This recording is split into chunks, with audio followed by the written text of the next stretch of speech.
What's with this awful food? Don't stress out a pregnant woman. My son's wife yells at me. Then my usually mild-mannered and kind husband suddenly stood up, and he took away the meal. Never come back here again. Excuse me? My son's wife just froze on the spot. Too bad, Lily. Olivia, what do you mean? I looked down on my son's wife from above. A person who can't cherish their family is not fit to be my son's wife. My son's wife, always so full of confidence, now had an unusually troubled look on her face. This is the end. My name is Olivia. I'm 70 years old. This year marks the 40th anniversary of my marriage to my husband, Nicholas. Time flies faster than one would think. We met as classmates in college. He was always calm and gentle, and I was attracted to him from the start. But in our time, arranged marriages were the norm. Only a few could be with one they loved. So I kept my feelings for him a secret. I thought it would be a bother if he knew. But by the second half of our college life, rumors somehow spread that I liked him. I quickly realized it was because I had confided in a classmate. What will I do if he finds out? Not long after, my husband called me. Will you go out with me? For a moment, I thought I was dreaming. I never imagined the kind-hearted Nicholas, who was nice to everyone, would notice me. Besides, I thought he'd be arranged to meet some lovely young lady. But it was all a misunderstanding. I won't have an arranged marriage. I want to be with you, Olivia. His words marked the beginning of our relationship. Even as a couple, he treated me just as he did when we were friends.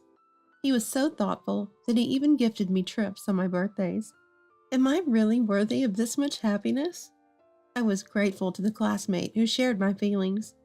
For the first time, I realized how wonderful it was to be with someone who reciprocated my love. We got married when we both turned 30. Our wedding was attended by all our college friends. Being blessed by everyone, I felt like the happiest person in the world. Our marriage continued smoothly, and our son William was born. He was an only child. My husband and I raised him with all our love. He was my only child, and I wanted him to grow up to be as kind as his father. Eventually, William grew up just as I had hoped. He became a gentle, considerate man, kind to everyone.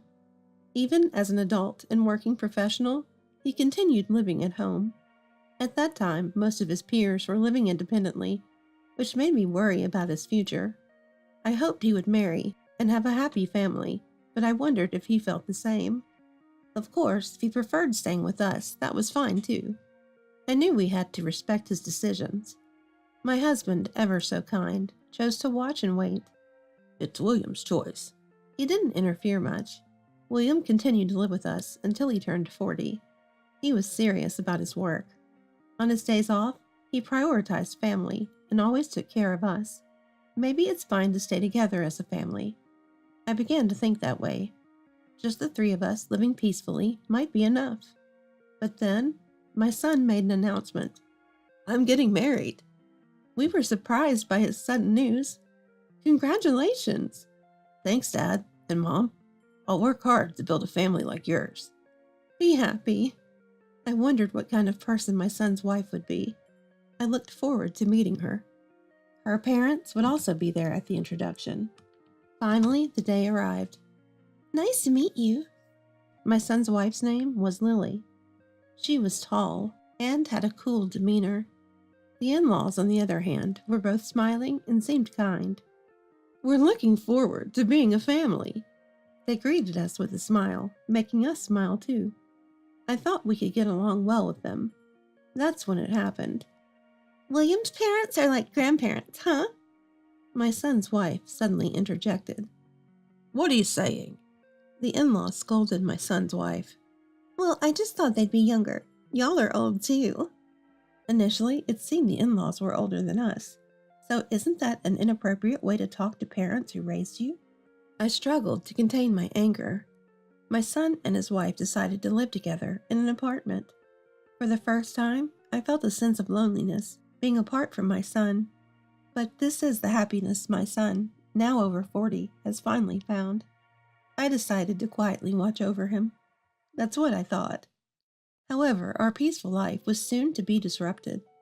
First, my husband seemed to take a liking to my son's wife. I was surprised he could like someone who spoke to us like that at our first meeting.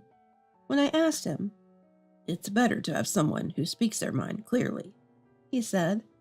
I felt a bit bad, recalling how timid I was when we first met. I even wondered if he actually preferred someone assertive like my son's wife. But since they lived apart, I thought we wouldn't have to interact much. Hopefully they can live peacefully. We, the couple in our 70s, don't have time to worry in the remaining years of our lives. Though my son left home after getting married, he surprisingly returned home frequently. Initially once a week, then gradually increasing to 2 or 3 times. At first, I was happy, as only my son returned.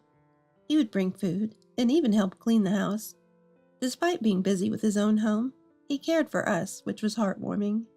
I was happy to have such a good son. But then one day, his wife started coming with him. "She's family now, so I want Lily to get along with you, Mom and Dad." It seemed my son was considering us and his wife. My husband, who initially liked her, was pleased. But for me, it was somewhat annoying. I couldn't change my first impression of her disdainful attitude. My husband didn't seem to mind, but it always bothered me. My son was trying to connect us. I didn't want to dwell on it forever. And perhaps she might be a nice person after all. I waited for them that day. "We're home," my son returned. But what his wife said next shocked me. "Ew, it's dirty." Was she talking about the entrance? I was sure I had cleaned thoroughly. But was there something dirty? "What's wrong?" As I went to check, my son's wife said to me, "William's house is always dirty, isn't it? Maybe because y'all are so old." It was clearly a jab at me. Our house is old, indeed. It's the house we built right after we got married, over 40 years ago. It's true that it has become older and dirtier over the years. But is it appropriate for her, my daughter-in-law, to say that to me? When I got married, I treated my mother-in-law as my own parent. Without her, my husband wouldn't have been born, and we wouldn't have met. Plus, she was very kind like my husband. I realized quickly that it was her upbringing that shaped my husband, so I respected her. But what about my son's wife? She doesn't treat me with the respect due to a mother-in-law and talks to me as if I'm a friend. I often hear that wives should be like friends nowadays, but something is different with her. She fundamentally lacks manners. It's rude to talk about age to someone you've just met, and she's too assertive towards us. "Your house is like a haunted house, huh?" "Well, it's an old house." My son responded to his wife with a smile. He seemed unaware that he was being ridiculed. In crucial aspects, my son grew up to be oblivious. This might lead him to be completely under his wife's thumb. My fears were becoming a reality. "Could you get some coffee?" "I'll prepare it right now." "Ew, this is terrible." "I'll get you another one." My son's wife thoroughly bossed me around. She acted as if it were her own home, not her in-laws. I appealed to my husband with my eyes, but he didn't even glance my way. My son's wife complained about the coffee I served. Did I replace it 5 times? Not wanting to waste the coffee, I secretly transferred the replaced coffee into another container. "All right, this is passable." Finally, my son's wife seemed satisfied, but not a single word of thanks. Am I just a servant? And despite me being treated like this, my son and husband don't even try to help. Both are enamored by my son's wife. It's frustrating how they both seem to like similar types of people. Even if she were my age, she's definitely not the type I'd want to be friends with. "We're going back to clean our house now." After complaining for a while, my son's wife seemed content and finally left with my son. I was genuinely relieved they had gone. After they left, I thoroughly disinfected the cups and plates she used. I instinctively felt repulsed by my son's wife. I know I should get along with her since she's my son's wife, but instinctively, I don't want anything to do with her. I can't discuss this with my son or husband, since they both like her, so I discreetly disinfect everything she's touched, to ease my mind. That was the only way I could vent. My son and his wife continued to visit 2 or 3 times a week. Despite having a beautiful apartment, they mostly spent time at our house. Today she talked about her family. "I'm the middle of 3 sisters. Sick of parents who only dote on my elder and younger sister. Most of it was complaints. Her elder and younger sisters went to good universities, but she, being the middle child, only graduated from a local junior college. She always seemed dissatisfied with her parents favoring her siblings. But I think they loved Lily too. My son tried to reassure her. I agreed with him. If her parents didn't care for her, they wouldn't have smiled so warmly at our first meeting. When I shared this with her, she suddenly got angry. I didn't ask for your opinion. Can you just be quiet? I intended to be thoughtful, but it only made her uncomfortable. I really felt like nothing more than a servant, and being called you was particularly shocking. I realized she never called me Olivia since marrying my son. The thought of being just you to her felt empty. After venting her frustrations, she seemed satisfied and left. Then I meticulously cleaned the chair she sat in. As I polished the chair, tears started to flow from my eyes. Why do I have to endure this? What about me does my son's wife dislike? It's not just me. She behaves the same way towards my husband and son, and even her own parents. Does she have anyone she can open her heart to? I started to feel sorry for her, but remembering what she does, I couldn't help but be angry. I honestly didn't want to associate with a wife who treats our family like servants and calls us you. However, the frequency of their visits increased, and they eventually spent every weekend at our house. No matter how badly my son's wife behaved, my son and husband just laughed it off. Like my husband, my son grew to be oblivious. Their kindness is great, but it can be exploited by the wrong people. For the first time, I was angry at my son and my husband. One day, we received news that my son's wife was pregnant. Though it should have been happy news, I had mixed feelings. We need to go shopping for clothes. Yes. What would be a good gift? My husband was overjoyed about the arrival of his first grandchild. Every time we went shopping, he would stop at the baby section to buy something. Thinking of it as my son's wife's child, I couldn't genuinely feel happy. I always worried if the child would grow up to be mean and domineering. I couldn't voice such thoughts, so I silently accompanied my husband on his gift selections, and I continued to treat my son and his wife with the utmost hospitality when they visited. I just wish they could be a bit quieter. It's not a party hall. I felt increasing irritation towards my still domineering son's wife and my inability to be genuinely happy about the grandchild.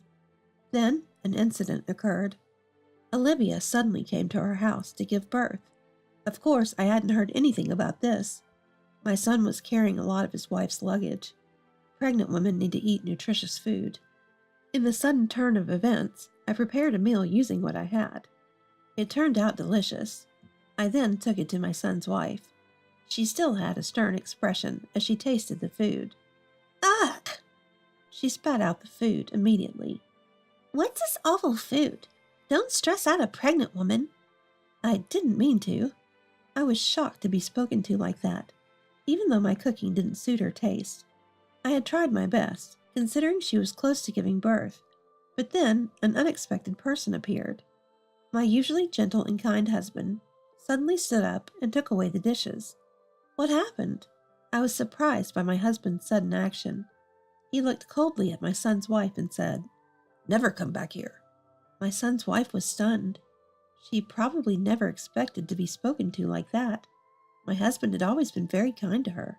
She must have completely trusted that he was on her side. You mean me? Never come back? She timidly asked my husband. That's right. I won't tolerate anyone who looks down on my wife. What? My son's wife was defiant. You're on my side, right? She addressed my husband as you as well. I was utterly disgusted by her attitude. Enough already, I yelled, and then the doorbell rang. Who could it be at this time? It turned out to be my son's wife's parents. We're sorry for the sudden visit. Her in-laws had come unexpectedly. They looked dismayed seeing her. So you were here. Why are you here? My son's wife was still defiant. We came to take you back. What? I explained everything to the in-laws. Surprisingly, they didn't even know about the pregnancy. We're sorry. She hasn't contacted us since the marriage. She hadn't reached out to them even once after getting married. They must have been quite upset.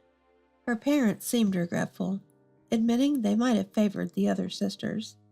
It's true, we may have paid more attention to her sisters. That's exactly what my son's wife had said. I had heard that middle children sometimes become twisted or strong-willed, but I didn't expect it to be this extreme. Her in-laws then said to me, "We want to take responsibility as her parents." They seemed like such kind and considerate people. It was a shame. Why did you tell them everything? My son's wife looked at me coldly. I used to think her sharp eyes were cool, but now they seemed only to look down on others. You need to leave this house, I said to her. What are you talking about? I'm the wife of this house. As expected, she objected, but I couldn't back down if I wanted to get rid of her. What do you mean? That's when the in-laws produced something. At first I was confused, but then I realized it was a listening device. They played it, and it was a recording from inside their apartment. All that family is so useless, completely under my control. How stupid. It was a device they had secretly placed in my son's apartment. The voice was of my son's wife talking to a friend on the phone. Well, after the baby's born, I can use that as a reason to divorce and claim alimony. Reason? Anything will do with those people. My husband and son were at a loss for words. I was speechless too. I couldn't believe she had been mocking our family like this. Of course, her parents were silent too. You really underestimated our family. I looked down on my son's wife as she crumbled. Too bad, Lily. Olivia, what do you mean? Doesn't she realize what she's done? I looked down at my son's wife. A person who can't cherish their family doesn't belong in ours. Until now, my son's wife had been brimming with confidence, but now her complexion was the worst I'd ever seen. This is the end. Lily, let's go. The father-in-law, who had been so cheerful when we first met, now had a demonic expression. So why do I have to leave? My son's wife was visibly shaken. Hearing what was on that listening device, I'm at a loss for words. I never thought she was this kind of person. We're going home now. Wait, I'm already married. She resisted and didn't move. I was angered by her attitude. Then he spoke back to his son's wife. Don't you even appreciate being raised? I understand that you felt lonely because your parents paid more attention to your elder and your younger sisters. I slammed the table. But they still came to see you. They've always been worried about you. My son's wife moved, as if surprised. You repay kindness with ingratitude? Don't just hold grudges. Make some effort yourself. She had always been a self-centered queen, never making any effort. Perhaps she was too caught up in her childhood memories to see the current situation. Please forgive me, Olivia. My son's wife apologized again, but it was too late. I never thought I had such a wife. Get out. My husband was also angry. The in-laws pulled away the crying wife and left the house. Don't ever come near my family again. I screamed louder than I ever had before. Finally, the battle was over. After screaming, I collapsed to the ground, exhausted. It might have been the accumulation of all the fatigue, but my heart felt clear. My son and his wife eventually divorced. After discussions with the in-laws, my son took custody of the child. It would be a pity for the child to be raised by her. My first grandchild resembled my son, and I was very relieved. The smile the child sometimes showed was just like my son's. I couldn't talk back. My husband and son apologized to me later. They were initially shocked by her escalating behavior and lacked the courage to fight back, and they were afraid of her retaliation, so they took it out on me. Don't get involved with strange people again. When I said this, they looked guilty, but later laughed, perhaps realizing they had indeed been caught up with a strange person. My sweet grandchild, my kind husband and son, now we're living peacefully as a family of 4. I've come to realize again how much I love spending time with my family. I want to enjoy today peacefully, looking forward to my grandchild's growth. I've already spent $60,000 just wishing for your happiness, yet how could you refer to me as a wallet or an ATM? We don't recall ever asking for your help." Lily, Max's wife, scoffed with a sneer. "Why don't you try and stop the payments if you're so bothered? After all, I'm a big shot. I can easily handle it myself." Max added in the same dismissive tone. "Even Max, my eldest son whom I've raised, behaves this way." After forcing me to cover the cost of a $20,000 engagement party and then a $40,000 wedding, they have the audacity to treat me like this. They only see me as a cash cow. I must have made a mistake raising my son. I'll never let them push me around again. "I've heard you loud and clear. Are you sure about that? You know we won't let you see your grandchild, right?" Max threatened. "You don't have to. I'd be more than happy to stop the payments." From here on out, it was a steep fall for Max and Lily, who had been treating me like a money tree. My name is Chloe. I'm 56 years old. I've been struggling alone ever since my husband passed away 12 years ago. Between my job and raising my 2 children, I've always had my hands full. I'm currently an executive at a decent company that I've been with since before I got married. To the outside world, I guess you could call me a career woman. The children, who were high schoolers when my husband died, have now graduated college and are working, so I'm a bit relieved. I just wish they'd settle down and start their own families soon. While contemplating these thoughts, I lived alone comfortably in the condominium that I used to share with my children. Then, one day, Max called me saying, "I want to introduce you to a woman I'm thinking of marrying." I agreed, delighted. Max, who turns 28 this year, works for a large corporation as a salesman. Although he has been a bit of a playboy, it seemed like he was finally settling down. On the day he was to bring the woman he was planning to marry. "Mom, long time no see. This is my fiancée, Lily." "Nice to meet you. I look forward to getting to know you." The woman Max introduced, Lily, was a receptionist at the company where he worked. She was strikingly beautiful, and I was quite proud of my son for finding someone like her. "Oh, congratulations to you both. I'm here to support your happiness." My face beamed as our conversation flowed. Eventually, the topic of the engagement party came up. "We're planning to have an engagement party soon. I need to start preparations then. Mom, could you cover the $20,000 cost for the engagement party?" I was taken aback. I thought the average cost was around $10,000. However, seeing their happy faces, I couldn't refuse and agreed. Of course, it's a happy occasion. Later, my eldest daughter, Mia, came to visit. "Mia, how's work going?" "The deadline was yesterday. I'm managing well, so don't worry." Mia is a manga artist. While she hasn't had a big hit yet, she has had her own series and manages to make a living. She's always been good at drawing and loves manga, so it might be the perfect job for her. By the way, Mom, Max is getting married, isn't he? Yes, he came by the other day with his fiancée, Lily, to introduce her, and they've asked for $20,000 for the engagement party. Wow, $20,000 is a hefty sum for sure. It's not like that. But apparently they're going to split it for their wedding funds and to send gifts of gratitude. Is that how it works? And so, on the day of the engagement party, I gave them the promised $20,000. Both Lily and her parents looked delighted. "We'll use this to start our new life together," they said, putting away the $20,000. There were no gifts of gratitude that I expected, but I reminded myself that this is what engagement parties are like.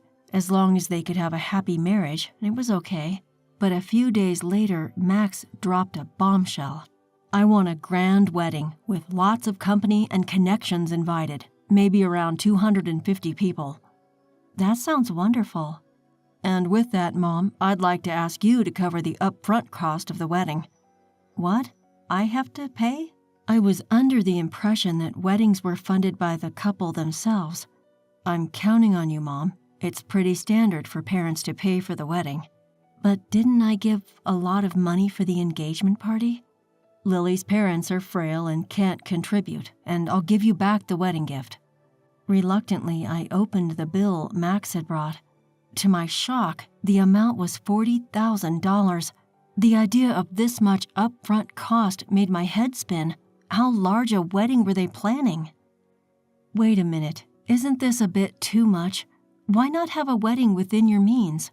It's a once-in-a-lifetime event, and Lily doesn't want to compromise. Plus, don't you want Lily's parents to see how happy she is? Being cornered like that, I couldn't refuse.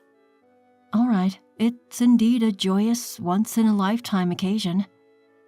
Seeing my consent, Max smiled and said, "Thank you," before leaving the room. Later, I transferred the upfront cost of $40,000 to the wedding venue.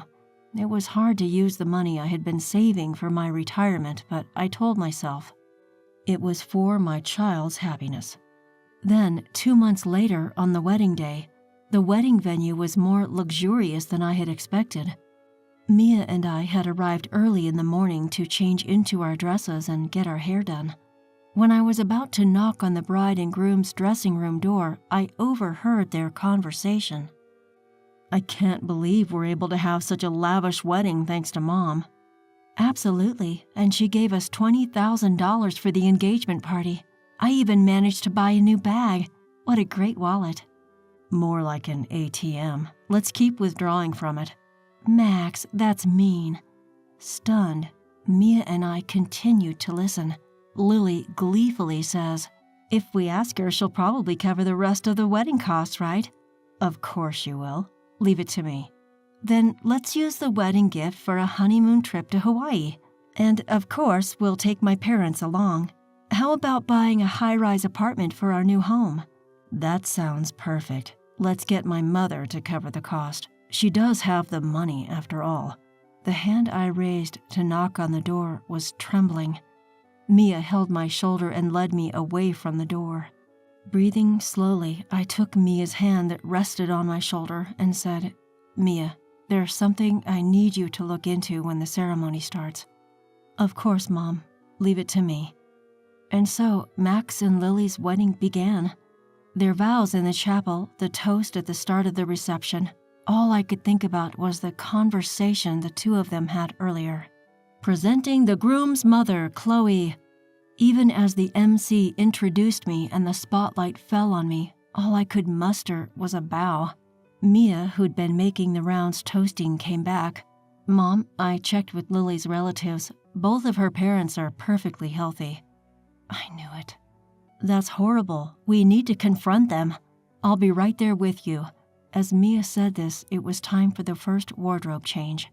Lily exited first, then it was Max's turn. "Now the groom will exit. Escorting him is his mother, Chloe, who raised him single-handedly." Called upon, I walked down the aisle to meet Max. A little tipsy, Max was in high spirits, announcing to the MC's microphone, "This is my amazing mom." Keeping a straight face, I walked beside Max, exited the hall, and headed straight to the dressing room. Mia was there, and she spoke to Max. "Max, there's something I need to ask you." "What is it, sis? Make it quick. I need to change and get back." Max replied curtly as he undressed. "I heard the conversation in the dressing room earlier. How could you talk about Mom like that?" "Huh? You were listening? Well, whatever." As we were taken aback by Max's attitude, Lily, who had already changed into her dress, came in. "Mother-in-law and sister-in-law, what's going on?" Mia pounced. "Lily, we found out that your parents are healthy. They both have good jobs. Why are you making our mom pay for everything? What's going on?" What is this? Some kind of sister-in-law bullying? Scary." Lily dramatically recoiled. My patience snapped at her mocking attitude. "I've already paid $60,000 hoping for your happiness, and yet you treat people like they're wallets, ATMs. What kind of language is that?" Hearing this, Lily laughed as if it was a joke, acting all high and mighty for such a small sum. "We're not in your debt. Besides, it's normal for the groom's parents to pay for the wedding, right? But you lied about your parents being ill to buy a new bag. Ew, you were eavesdropping. That's a terrible hobby." "Watch your mouth." Mia, angry, told her off, and Lily looked at Mia. I don't want to be told off by an older sister who's still single at 30 doing some weird job as a manga artist. It's because you're such a nerd that you can't get married. That's right. You're hopeless when it comes to marriage, sis. Mom, if you want to see your grandkids, don't speak rudely to us. Mia was stunned, speechless. How dare you speak to Mia like that? I tried to scold them, but Max laughed and responded, if you're going to talk like that, try stopping the payments. After all, I'm an elite. I can easily handle it. Well, it'll be a shame to lose the cash cow. I had paid $20,000 for the engagement party and $40,000 for the wedding, and this is how they repay me? No gratitude, only this cruelty. I must have gone wrong somewhere in raising my son. I've had enough. I won't be manipulated by them anymore. I've heard all you have to say. Are you sure about that? If you don't listen to us, you won't see your grandchild, you know.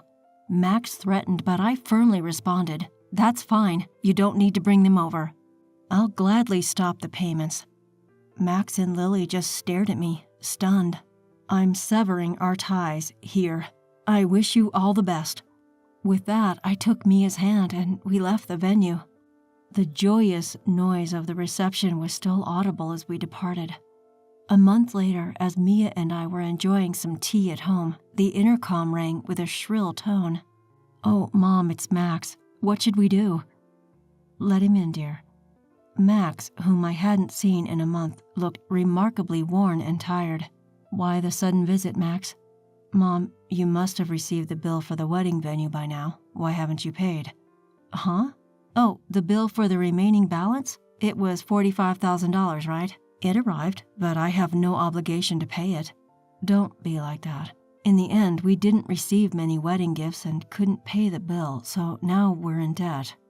At that, Mia laughed and commented, From what I overheard at the wedding, it seems you two have quite a bad reputation. You, Max, have been throwing your weight around at work, doing haphazard jobs, and Lily, you've been putting down other women, flaunting your looks and marriage. I can see why people wouldn't want to give wedding gifts to people like you. Hey, sis, stay out of this. I let out a sigh. You two, it's not just me you haven't been considerate of, it's everyone around you. The wedding expenses are your own doing. Please pay them yourselves. Max pleaded desperately. Mom, I'm in a bind here. Lily can't control her spending, and even her parents have started to take advantage of me. Lily's love of money isn't exactly a new revelation, Max. Plus, having seen Lily, I can easily imagine her parents behaving the same way. Please, Mom, think about helping us. Give us some money. To Max, who was begging, I sternly replied, You were the one who said, I'm an elite, it'll be a piece of cake, and told me to stop making payments, weren't you? And didn't you say that we were severing our ties? I have no obligation to give you any more money. Mom, don't call me Mom. I don't want to be called that by someone who has only ever seen me as a cash cow. To be honest, I'd like you to repay me for the wedding and the engagement party, but I'll write it off as a settlement payment. Now please, leave. Max, who had looked shocked, now had a malicious look on his face. Hey, are you really okay with this, Mom? Cutting ties with us like that? How will you spend your old age without a husband? Don't you want to see your grandchild? Before I could respond, Mia intervened. Don't worry about that. I will be by Mom's side. And what can an unsuccessful comic artist like you do? You can't even have children. Shut up. Max was frothing at the mouth with anger. Ah, so scary. Sure, you mock me as a failed manga artist or an otaku, yet my manga was among the top-selling shoujo manga this year. Did you know it's set to be turned into an anime and movie next year? Safe to say, I'm in a much better financial state than you and your debts. And with that, Mia revealed her successful career. At this point, Max noticed something. Hey, sis, that thing. This? Oh, you noticed? Yes, that's what's happening. Mia flashed the ring on her left ring finger. I'm getting married to my editor. He's a big shot at a major publishing house, a real high flyer, so we can take care of Mom. We don't need you. Anyway, we never intended to have our children care for us. Thanks, Mia. We're having a wedding, but we'll handle everything ourselves. We'll invite Mom, Max, but you don't need to come." To a stunned Max, I said, "Did you get it now? Never bother us again." Together with Mia, we steadily pushed Max towards the front door. "Please, Mom. And you too, sis." "Ah." Something came to mind. "What? Are you going to give us money?" Upon hearing this, Max turned around with a happy look. To him, I said, "That director at your wedding? Turns out I didn't know, but he's a client of my company. It seems your hiring and all your undeserved privileges were out of consideration for me. I told them to stop that, though." "What? I didn't hear about this." "Stop it, please. Handle it on your own now. Goodbye." Mia and I pushed Max outside and firmly locked the door. Max was making a fuss outside, but after ignoring him for a while, it became quiet. A year passed since then. Right after that incident, I sold the house to avoid Max and Lily's visit and bought an apartment with elderly services for my old age. According to a neighbor from my condo, Max and Lily showed up and created a scene asking, "Why isn't she here?" Hence, I believe my decision was the right one. As for Max and Lily, they abandoned their dream of a luxury high-rise apartment and now live in a cramped space. Max, it seems, was demoted after his actions were reviewed. Perhaps hurt from falling from his elite status, Max worsened his attitude towards others. It's surprising he's not fired yet. Lily, who quit her job upon marriage, continued to splurge for a while, but their funds quickly ran out. Even with their debts, Lily's luxurious habits did not change, and her parents continued to demand money. Apparently, they quarrel daily. I hope the two learn the hardship of earning money and appreciate the people around them and grow up. Though that might be too much to ask from them. I still maintain a good relationship with Mia. Mia's husband is a good man who treats me well, and they are expecting a baby. I plan to spoil my lovely daughter and grandchild, and looking forward to it keeps me working every day. Family trips are more enjoyable without the daughter-in-law. She's just in the way. From the window of the speeding car, my mother-in-law looked down on me with a mocking smile. It all started on the first day of a family vacation with my husband's family. On the way to a luxury hotel, we stopped at a highway gas station, and suddenly I was left behind all alone. I was completely lost and stood frozen on the spot, a moment I'll never forget. My name is Susan. I'm 30 years old, and I focus on housework, not working outside the home. My husband, Thomas, is a management consultant and often away from home. Since I spend a lot of time alone and my husband has been covering all of mother-in-law's living expenses since my father-in-law passed away, we decided to live with her in our home. Mother-in-law was thrilled that her only son was moving back home, but she seemed displeased that I, his wife, was coming along. I'm not glamorous and I have no interest in designer brands. I do a lot of water-related chores, so even with care, my hands get rough and I choose clothes that are easy to move in. To mother-in-law, I seemed like an embarrassing daughter-in-law to show others. Mother-in-law, Linda, has always been a show-off, obsessed with appearance and brands. She's long since spent her grandfather's inheritance and her savings, but she has no intention of changing her luxurious lifestyle, always begging my husband for more. My husband always firmly refused, saying, "I'm giving you living expenses, not money for luxuries." But mother-in-law never gave up, always causing trouble. Furthermore, my sister-in-law and her husband live nearby. Sister-in-law, Jessica, has the same character as her mother, always making snide remarks like, "Thomas could do better than a plain woman like you." She comes to our house every day, demanding meals, baths, and drinks, but never contributes money or helps with chores. "You're Thomas's wife, so it's only natural that you do all the housework. You're not good-looking, so at least keep the house clean. Thomas is too kind. Susan has always been poor and doesn't understand anything about brands, right?"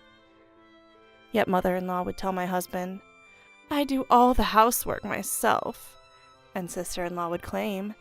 We're good friends. I've been working in customer service, so I've been using that experience to avoid major conflicts with mother-in-law and sister-in-law for the past few years. But my husband noticed everything, from me doing all the housework to sister-in-law's terrible attitude, but he didn't confront them directly because I asked him not to.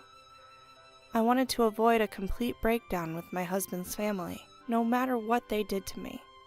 My husband respected my feelings. But you don't have to push yourself too hard. I'm okay with cutting ties and living separately. Thank you, but I want to try a little harder. So I'm thinking of planning a family trip to improve our relationship. What do you think? That sounds good. I can take time off next month, so let's all go on this year's trip. Since we were dating, my husband and I have been traveling regularly. Even after moving in with my mother-in-law, my husband and I enjoy occasional trips just for the two of us.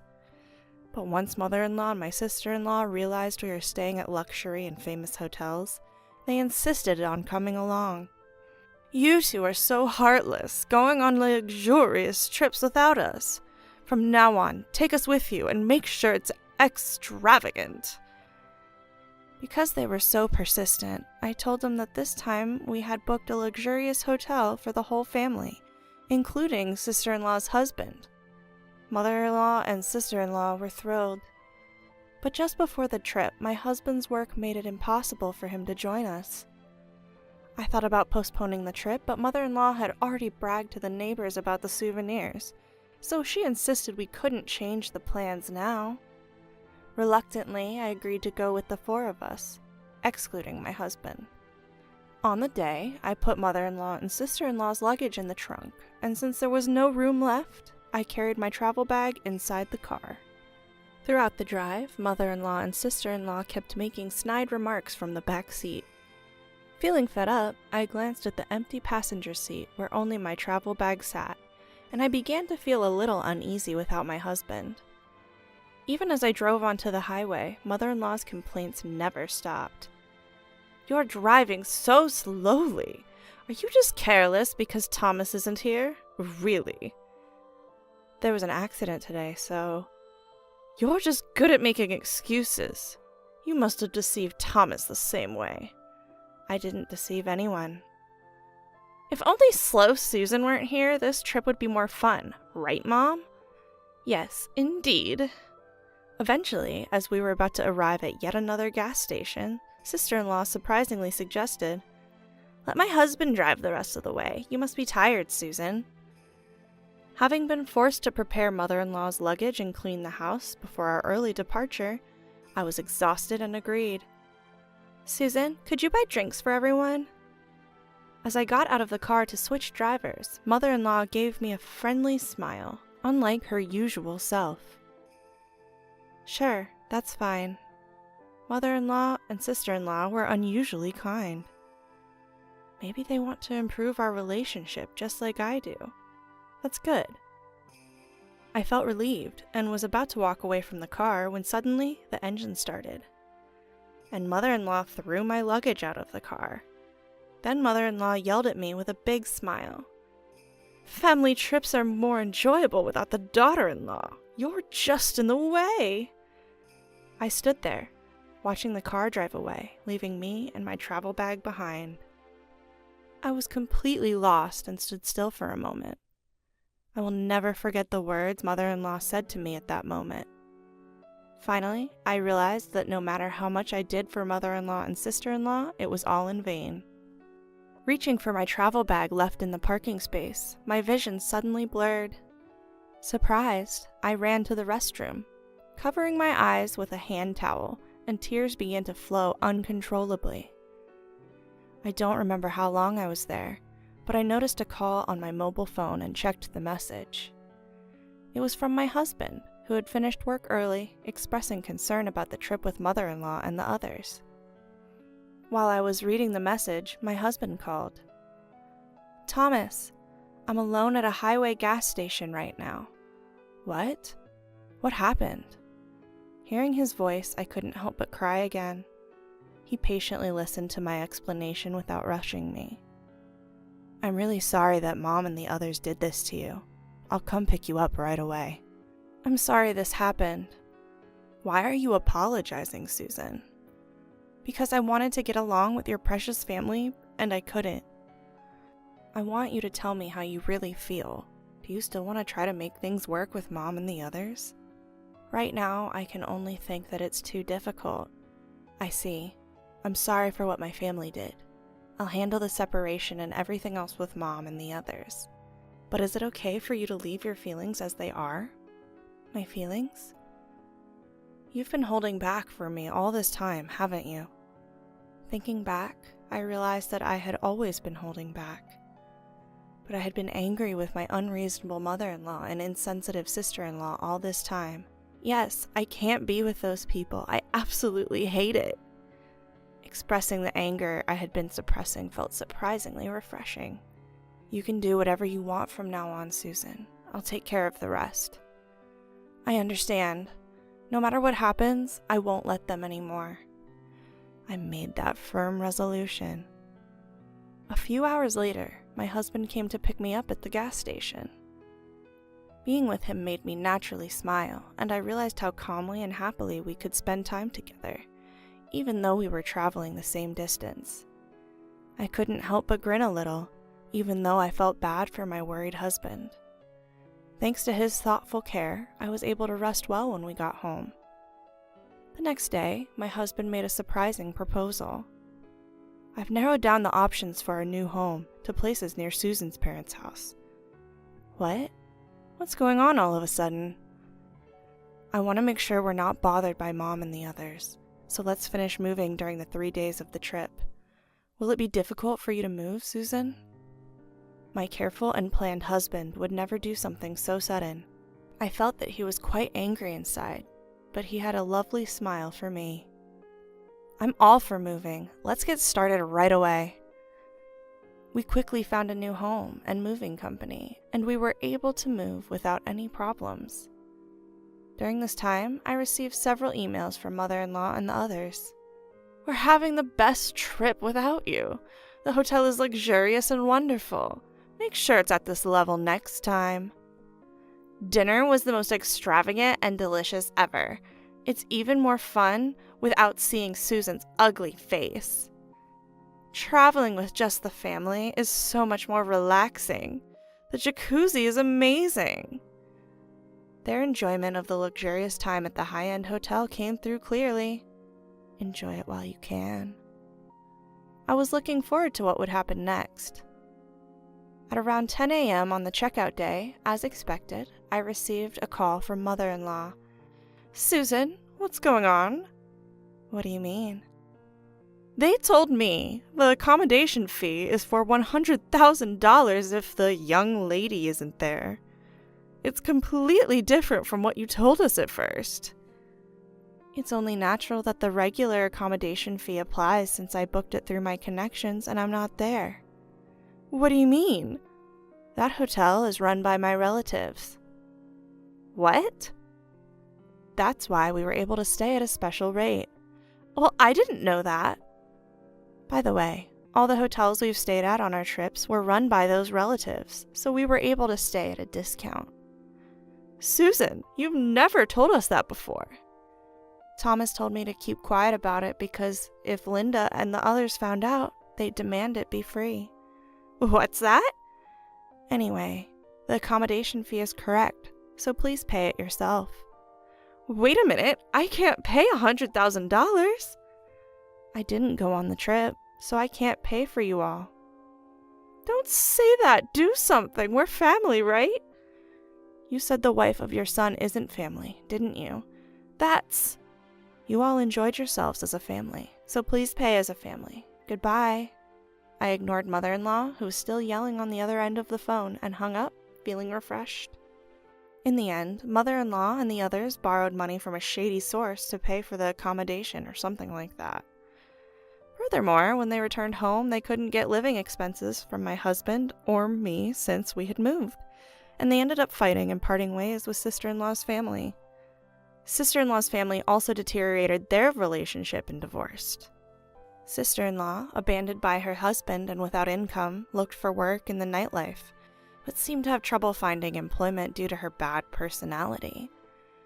With no one left to rely on, mother-in-law even went to my husband's company to seek help. At that time, mother-in-law looked older than her age, with hollow eyes, a haggard face, and dirty clothes. Even when she was crying and begging in the company lobby to live with us, my husband firmly declared a break in relations. After that, mother-in-law ended up working exhaustively at a terrible live-in job. Several years have passed, and now we have a lovely child and are living very happily.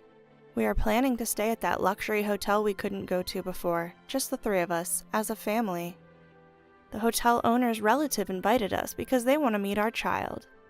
We are looking forward to it very much.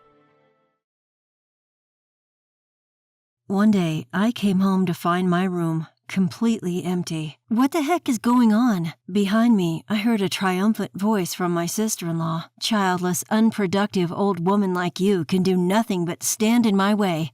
Get out. Sister-in-law was trying to move me out and take over my parents' house. I was single. That is ridiculous. I'll thoroughly investigate your wicked scheme. My name is Catherine. I'm a single 40-year-old office worker. It's not that I've never met someone good, but for various reasons, I ended up never getting married. Sometimes I feel lonely, but, well, that's life. I've reached the age where I can accept that marriage isn't everything. Being single is indeed carefree. Plus, there's a matter of taking care of my parents. I have one older brother, but he lives far away from our parents' home. My brother left our hometown to pursue his career, and since our father passed away 3 years ago, my mother had to live by herself. Living not too far from my parents' home, I became concerned about my elderly mother and decided to take the plunge and live with her.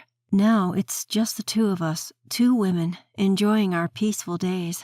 However, my mother, whose mind is still sharp, broke her leg a year ago and has become disabled. She has difficulty walking with a cane, and she mostly moves around by car or wheelchair. She's somewhat disabled in the house as well, and has become in need of care. Because I am single and able to live with her, she has been taken care of. If I were married and living elsewhere or living far away, it would have been quite difficult, so I guess it's been all right that I'm still single. Yeah. That said, while I'm content with my life, there's someone who's not happy about it. My sister-in-law. My brother married a woman who is much younger than him. So even though she is a sister-in-law, she is younger than me in her early 30s. A young sister-in-law. My brother's family lives far away, but they come home for the holidays like Christmas and summer vacation. However, for some reason, every time they visit, the sister-in-law is harsh towards me. This past Christmas, when my brother's family came to visit us, the sister-in-law came over and whispered in my ear, "Catherine, still mooching off your parents, I see." What? No, I'm not exactly mooching off them. Living at your parents' home at 40 years old and being single, if that's not a parasite, I don't know what is. Is that so? Yes, I'm raising 3 children, you know. Do you get what I mean? What do you mean? The population of our state is decreasing, isn't it? Our family is contributing to the population increase. Singles like you are truly harmful. Harmful? Do you enjoy decreasing the population? Is there any point in being born if you're going to be single for life? She goes that far. At least have a child or something. What she said struck a chord within me. Although I am single due to various reasons, there was a man I wanted to marry. But there was a bit of a problem with my body. Simply put, I can't have children. He asked me to be in a relationship with him, and since he had an intent for the future together from the beginning, I laid out everything on the table for him since day one. He said, "I just want to be with you, even if we don't have kids. As long as we're together, I'll be happy." So I agreed to date him. But marriage turned out to be more than just the 2 of us. The trials and dramas we went through ultimately led me to stay single. The appalling words of my sister-in-law left me speechless. And yet, she had the audacity to take advantage of me financially. We have 3 kids, you know. Be fair with your Christmas gifts. We expect them to be generous. We expect you to gift us some money as a kindergarten enrollment celebration, and it's gonna be at least for $1,000. You're not so poor that you can't afford that, right, Auntie? Don't you want to provide a proper education for the kids? Oh, right, you don't have any kids, so you wouldn't understand. But I let you have the joy of raising our kids, so pay for their extracurricular activities. It's like she thinks if she uses the kids as an excuse, she can get away with more money. Sure, I'll give gifts for occasions, but I don't understand why I have to bear with her tisk-tisking after she checks the amount of money in the envelope on the spot. And why should I be the one to pay for their extracurricular activities? When I bring it up to my mom or my brother, they make incredulous faces, unable to believe such audacity of my sister-in-law because they haven't seen it. That's right, she only ever behaves this way when it's just the two of us. She's pretty slick. This past New Year's holiday, she immediately opened the New Year's gifts I gave to my nephew and niece. It was while my brother was out of the room, having stepped away for a moment to help my mom with something. She spat out, "Huh? This is it? This paltry sum is your gift? Just how poor are you, you stingy bitch?" It's another comment that my mom and brother find hard to believe, so I'm thinking I should start recording her. However, there would be such negative repercussions on the family relationships if I keep tattling on, so I can't say much. After all, my mom has 3 adorable grandkids. If my complaints lead to my sister-in-law refusing to visit, my mom would be deprived of seeing her grandchildren.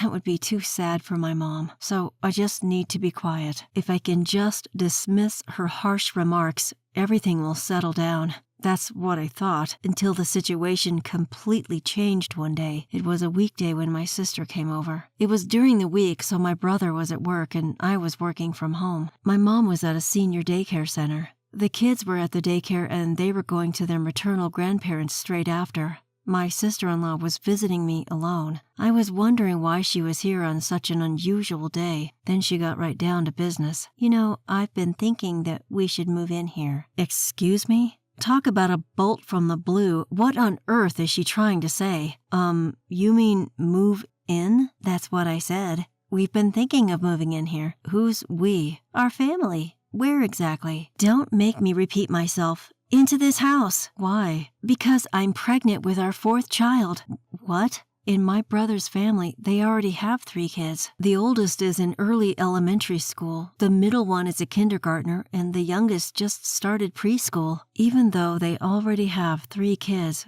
they're having a 4th. I can't help but be impressed. However, they currently live near the sister-in-law's parents' house, so they probably get help with the kids like today. If so, what's the advantage of moving over here? John's gonna be transferred here, that's why. John is my brother. Oh, I remember my brother mentioning something like that. Apparently a branch office is going to open here in our hometown. Who wants to go to the branch office?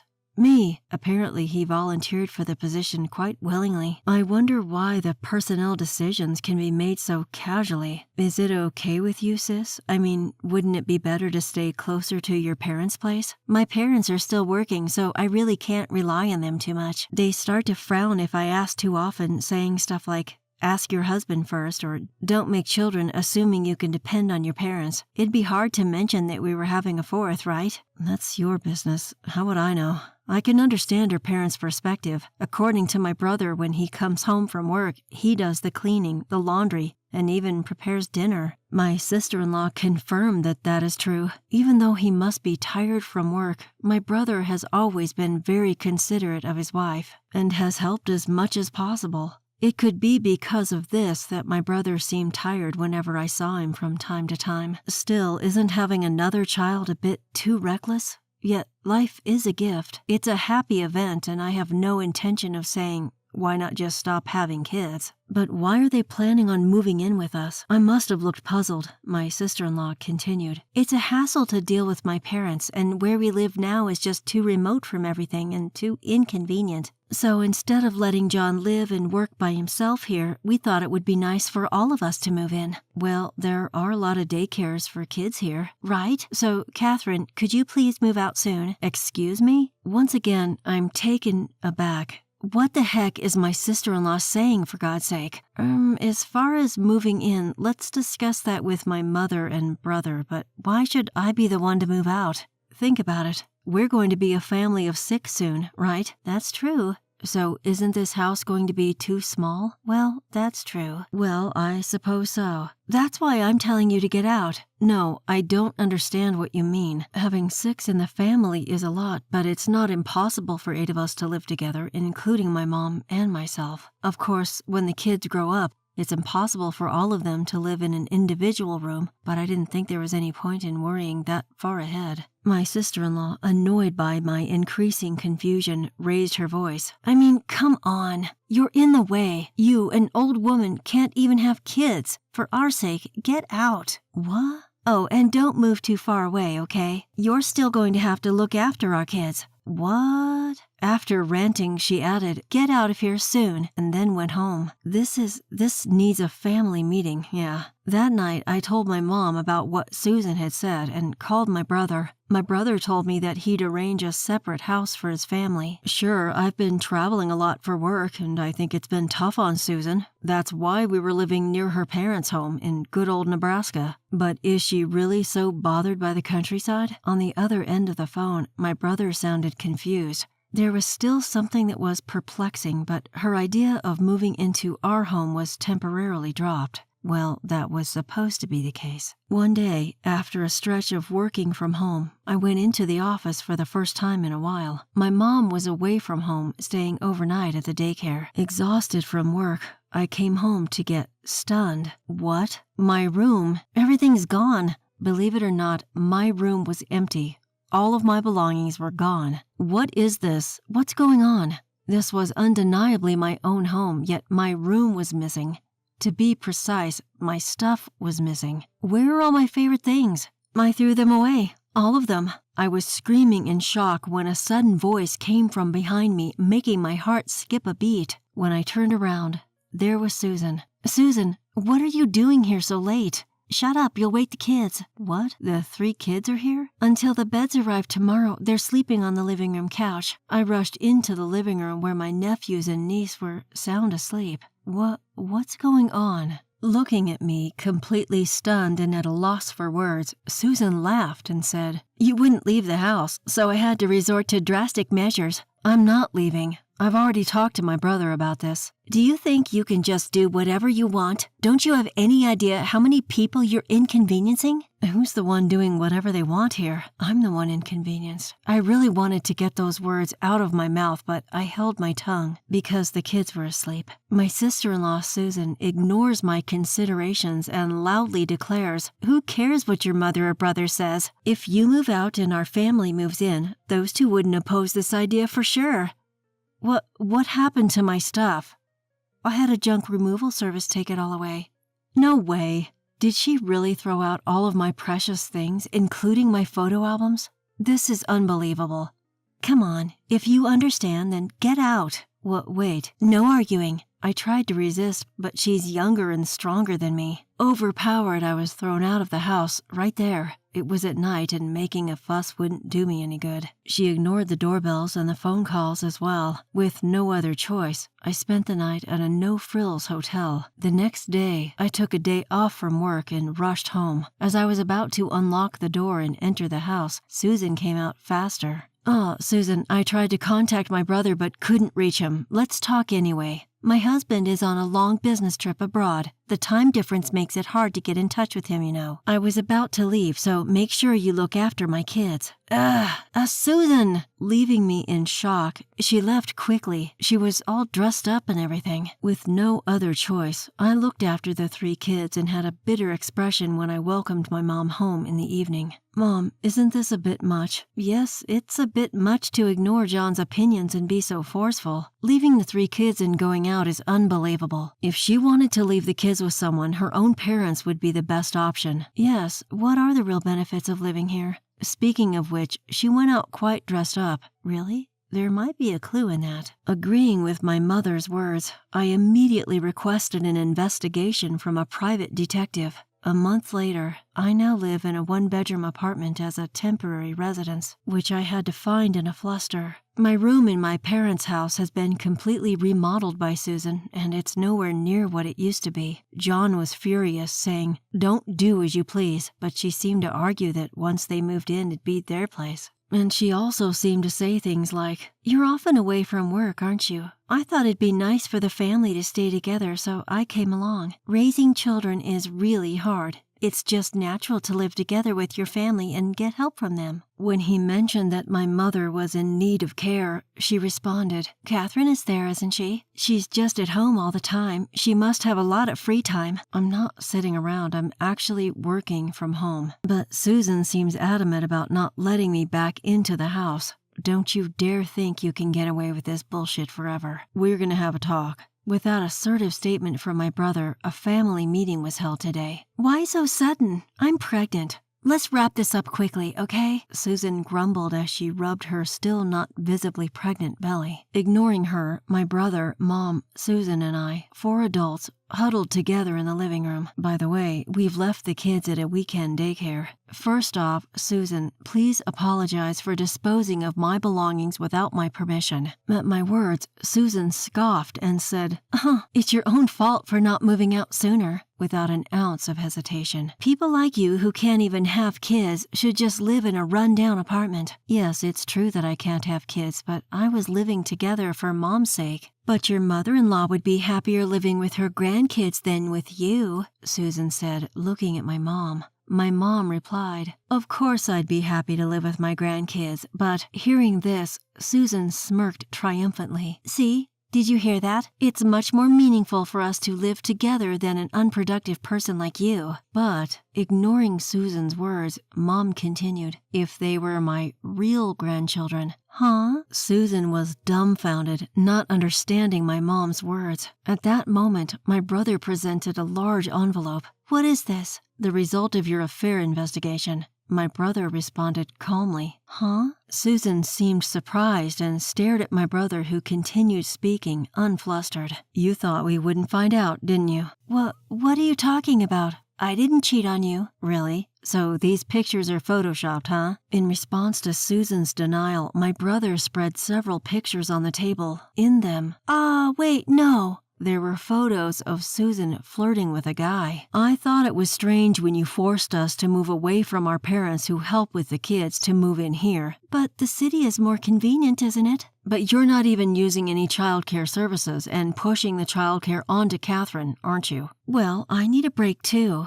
"Then why not use the childcare service like today?" "It's a waste of money." "Do you think I haven't given you enough money?" "I'm saving up for our future." "What does that mean when our bank account is down to zero?" Saying this, John spread the bank book. Indeed, it was completely zero. "What? Hey, why are you just looking through that like it's nothing?" "It's our family money. Of course I have the right to check. So where's the savings for our future?" "Well, in a different account." "Oh, really? Let's see that bank book then." "I don't have it right now." "Where is it?" "Well, As I watched her continue lying, Susan finally stumbled on her words. Although it wasn't particularly hot, sweat trickled down her forehead. "Maybe in the attic?" At that moment, John smacked the table hard. "Enough with the lies. Can you still make excuses in front of this picture?" "Oh, sorry. It was just a momentary lapse of judgment." "You've been having an affair with this man for a while. Ever since we got married, right? The guy told me." "What? No, why did you talk to him?" "He's got a family too. He told me everything under the condition that I wouldn't tell his wife." "What? He betrayed me." "The one who betrayed us is you." Susan seemed flustered in front of John's angry face, but eventually she seemed to regain her composure and the sweat had stopped. Then she said, "Well, I do regret the affair. I won't do it again."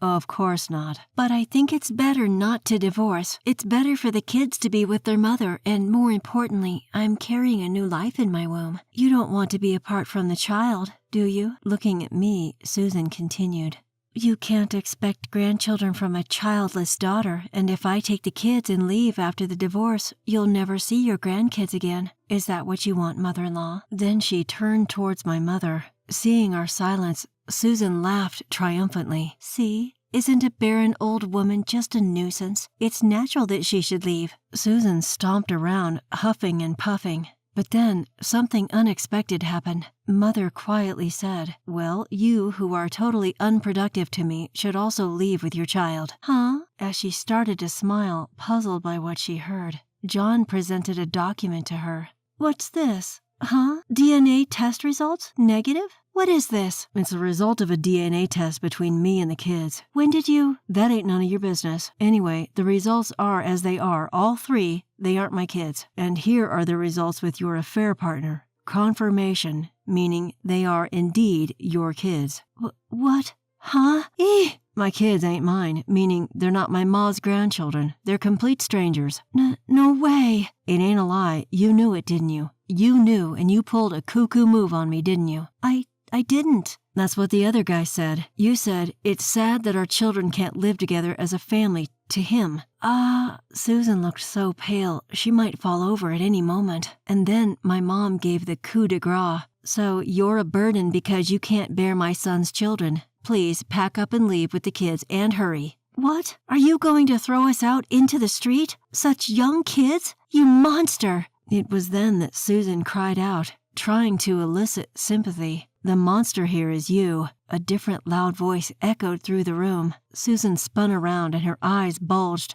Dad? Why are you here? And Mom too? Yes, there stood Susan's real parents. They've agreed to take all the children once I explain the situation. You stupid daughter. Can there be a more disgraceful story as a parent? I'm sorry. Apparently, Susan can't hold her ground against her father. Her face turned blue as she sobbed. John, and to his mother, and Catherine, I'm really sorry for my stupid daughter. We'll definitely make her pay for the damages. Damages? Wait a minute. I can't afford that.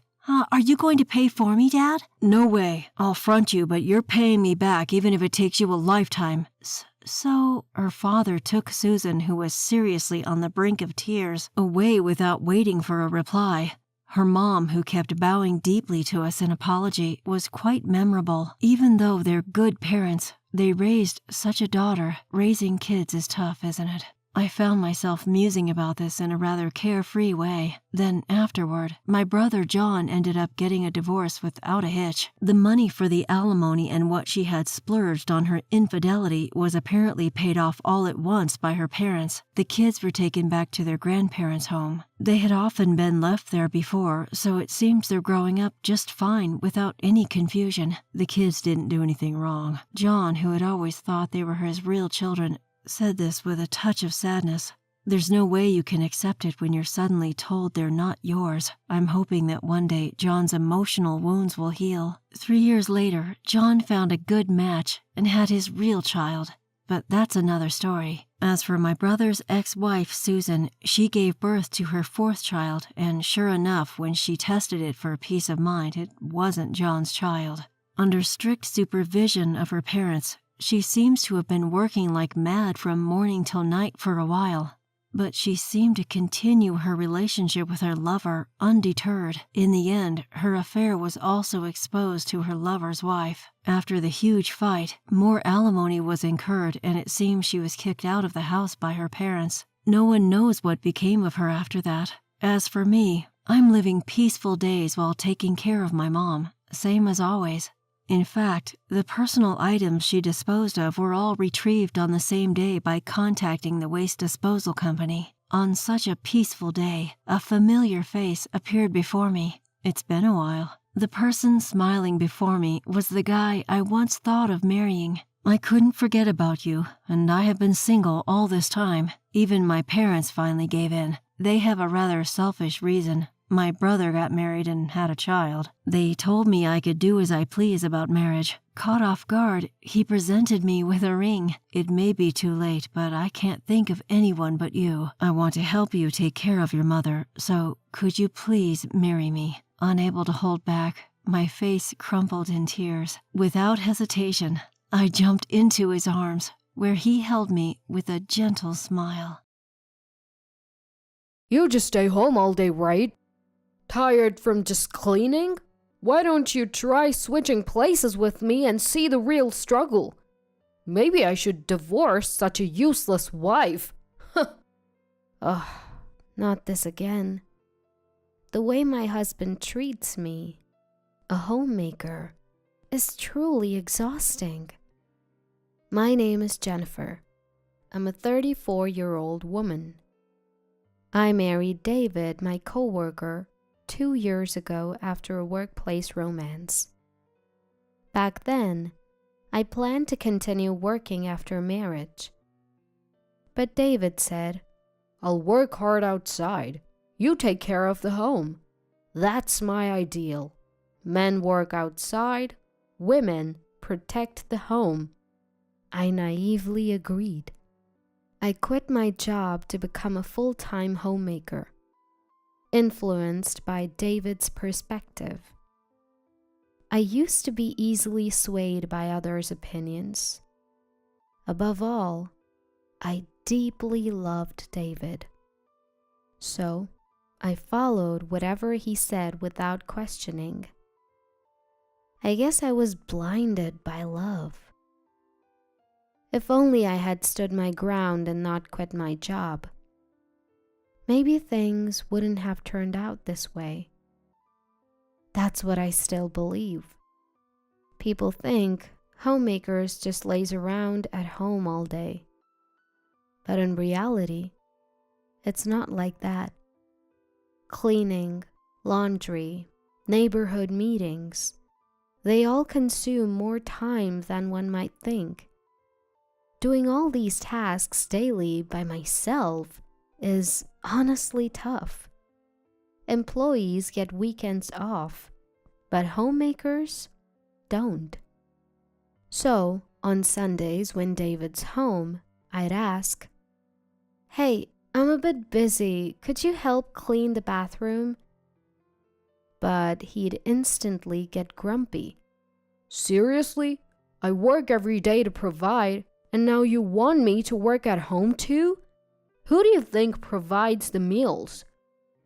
If I dared to say, "I appreciate your hard work during the week, but we're a team, right?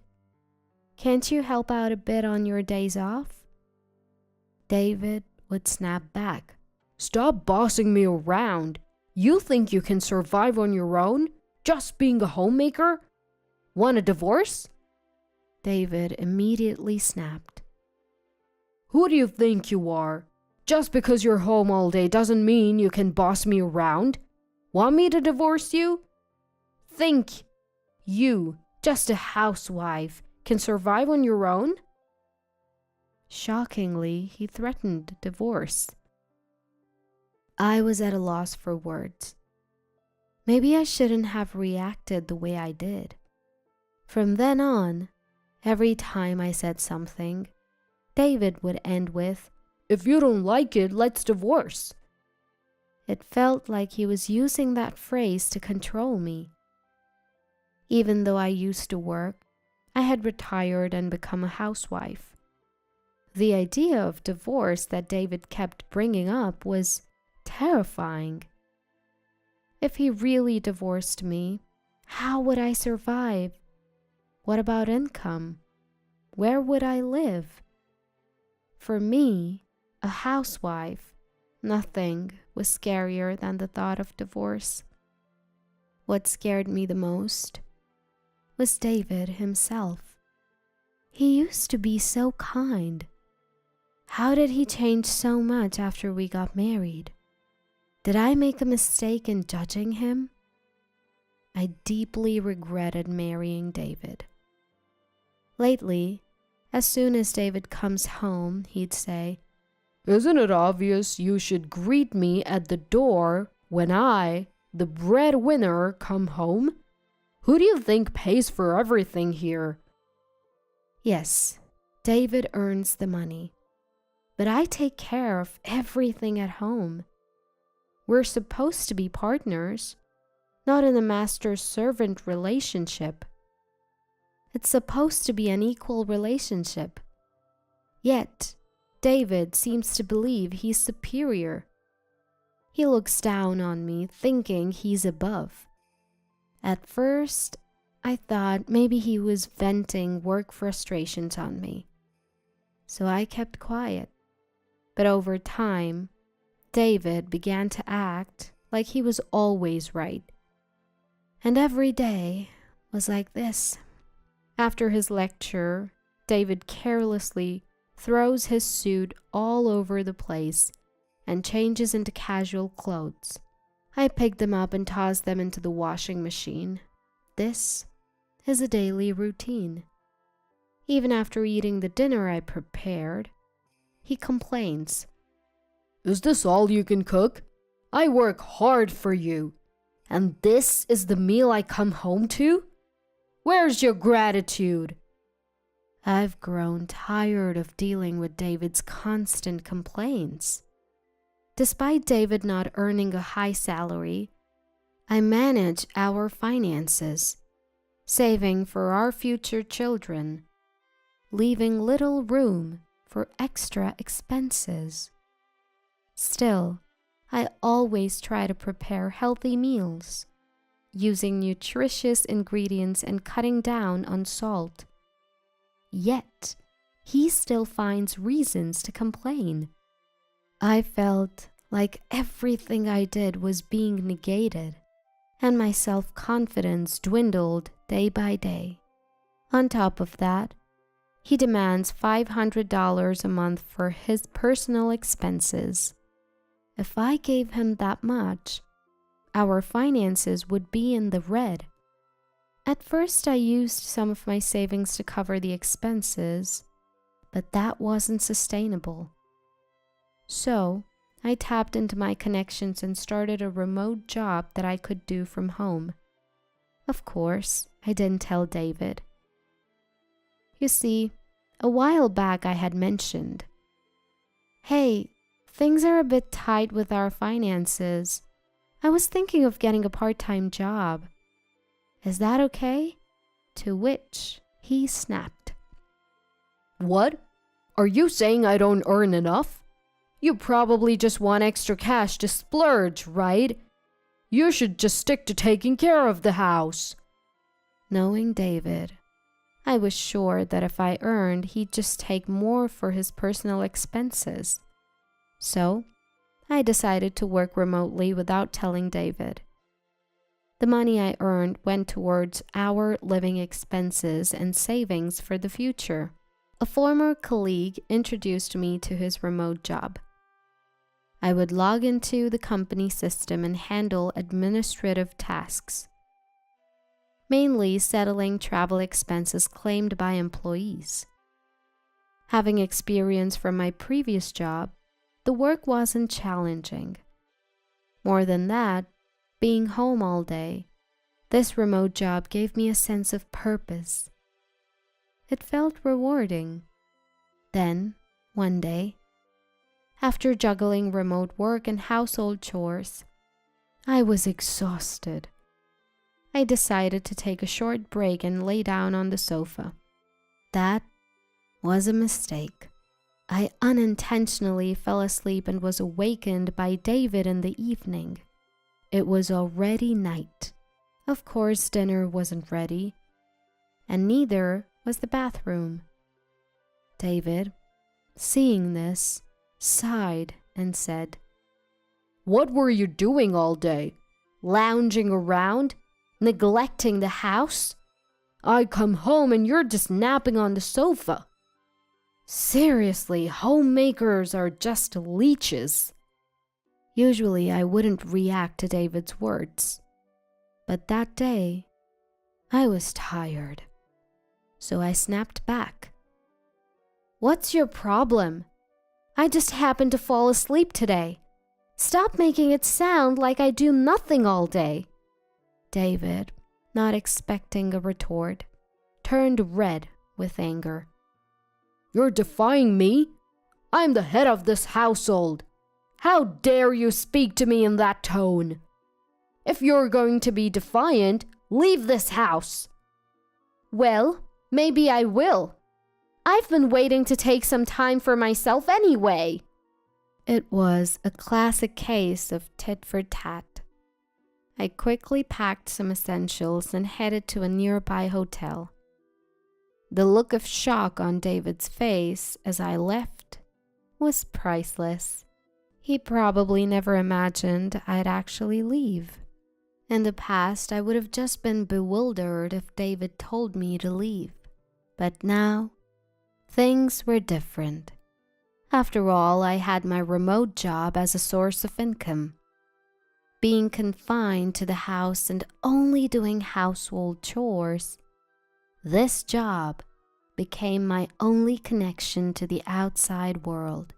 The feeling of being appreciated and thanked directly for my work.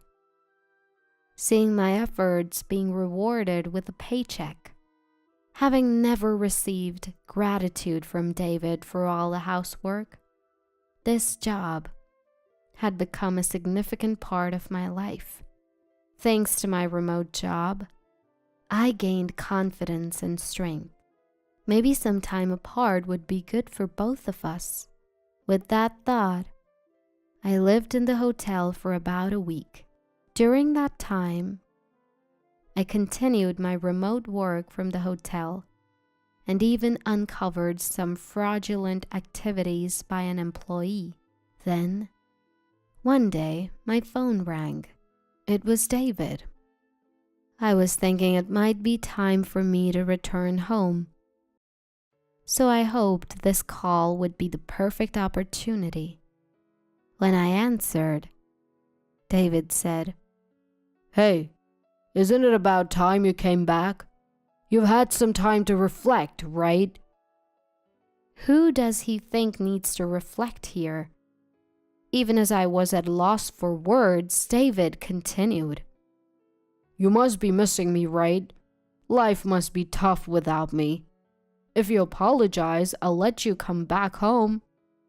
Such arrogance from him. Who does he think he is? So I decided to play it humble and said, I'm really sorry. It was my fault. I miss you every day. Please let me come back home. To my surprise, he responded with such relief. I knew it. You can't handle life without me. Fine, come back home. He couldn't even see through my act.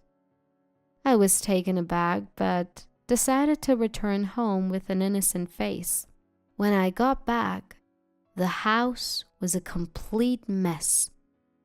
Clothes were scattered all over the floor, with no place to step.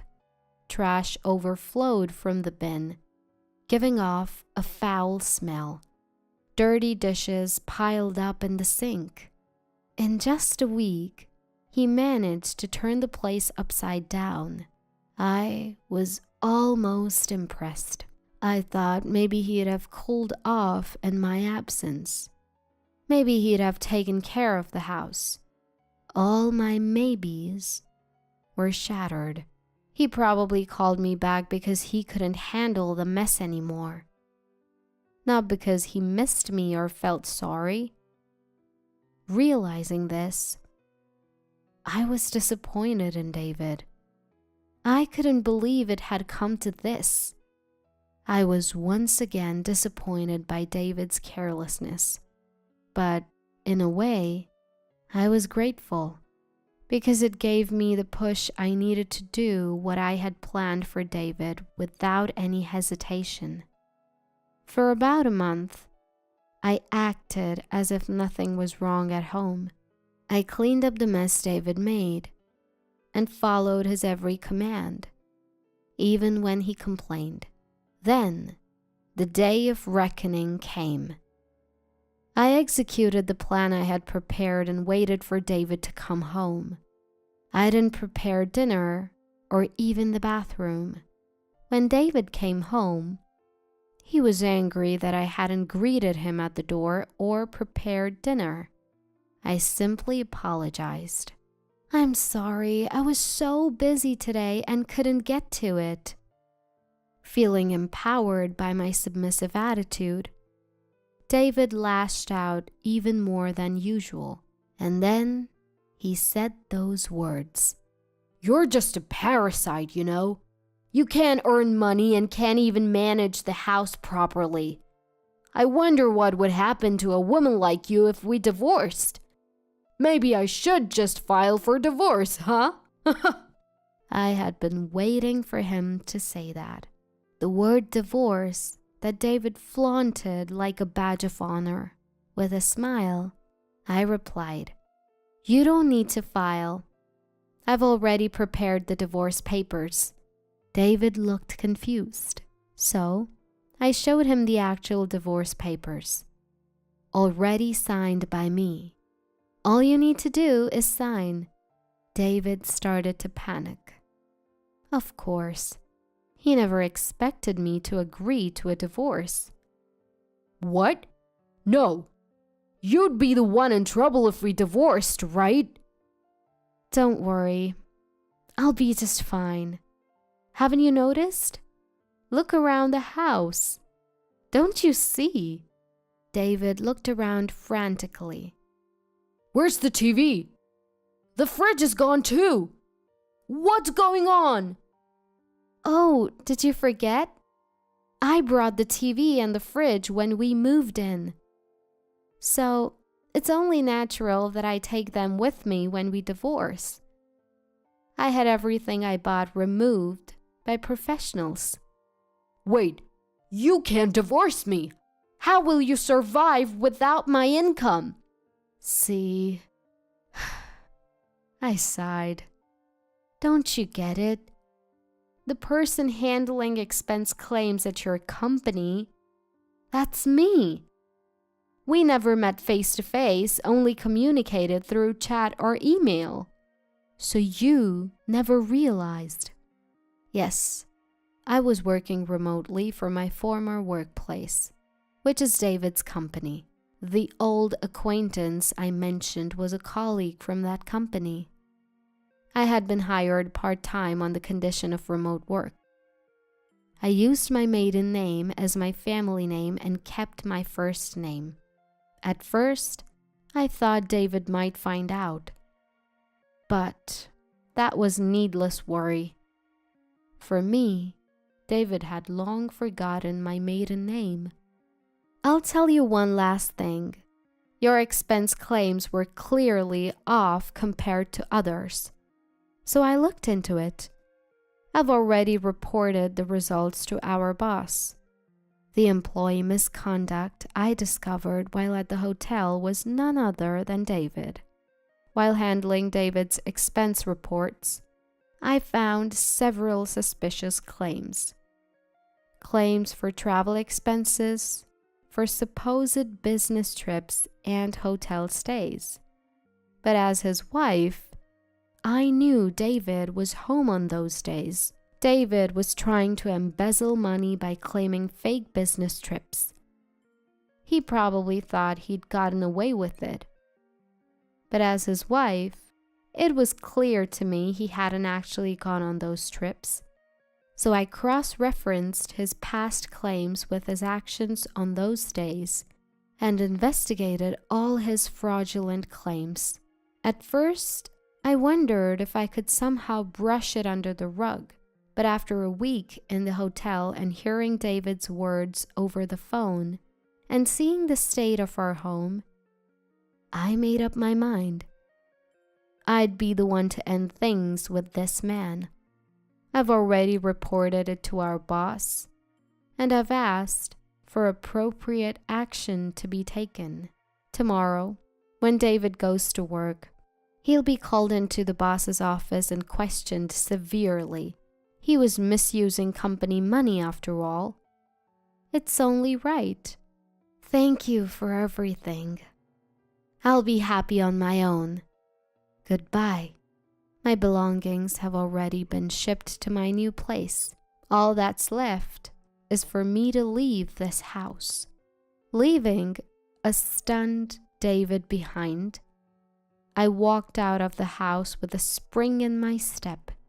Later on, David was dismissed from the company. Being dismissed makes it hard to find another job, and it seems David is still unemployed and attending a job support center. Of course, the house is reportedly a mess. David was reluctant to sign the divorce papers and kept asking me to come back, but I had no intention of doing so. I left all the procedures to my lawyer and finalized the divorce. As for me, I switched from remote work to full-time and fully returned to work. I'll be single for a while, but but I plan to look for a new relationship soon. Of course, my criteria for a partner is someone who's willing to share both household chores and child rearing. Hey, why are you acting like it's normal to show up? Auntie, I told you to skip my wedding. My niece sneered as she asked me not to attend her wedding.